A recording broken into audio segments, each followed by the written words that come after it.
But one of the downsides of how good the Thunder have both drafted, acquired players, and developed players is their salary.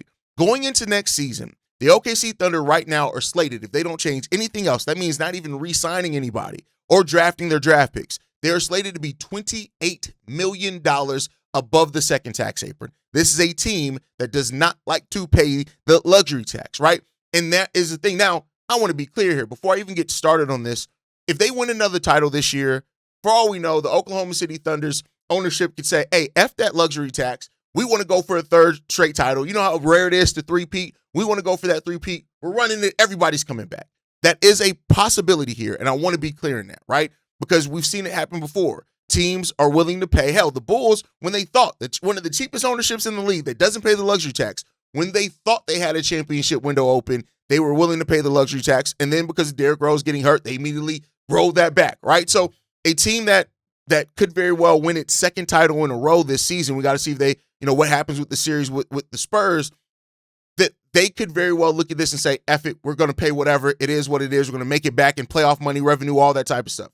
Maybe, right? But if everything what's likely to be told and what we've heard about this team is that Isaiah Hartenstein, which is a contract that they can opt out of, they have a team option on it, they can opt out of Isaiah Hartenstein's contract. That gets them below the second tax apron. They can opt out of Lou Dort's contract at $18 million. That gets them below the first tax apron. So they have a clear avenue to get that done. Kendrick Williams, he has a team option at $7 million. If they opt out of all three of those contracts, they're underneath the second tax apron. And that's what kind of started this thought after Bino initially brought it up. Like, we're going to get to the Case and Wallace part of all of this. Like, we're going to get to that part because it is an important part of this whole thing is Case and Wallace and how players like Case and Wallace could be capable of way more than what they've done with the OKC Thunder. They have to play their role, right? So the Thunder are in a spot that most teams would dream to be in. They have so much talent from top to bottom with their roster. They are going to have to start making decisions on moving off of players that any other team would want that could start on other teams. They're going to have to do that just to maintain some type of reasonable cap structure, right?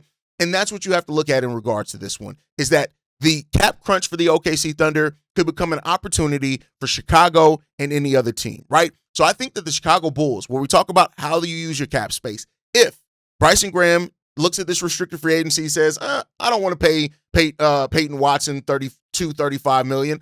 I don't want to pay Walker Kessler $30 to $35 million. Ben Mathurin is, he's okay, right? Like, if he looks at that and says, I'm not enamored by this group, you could absolutely benefit from it.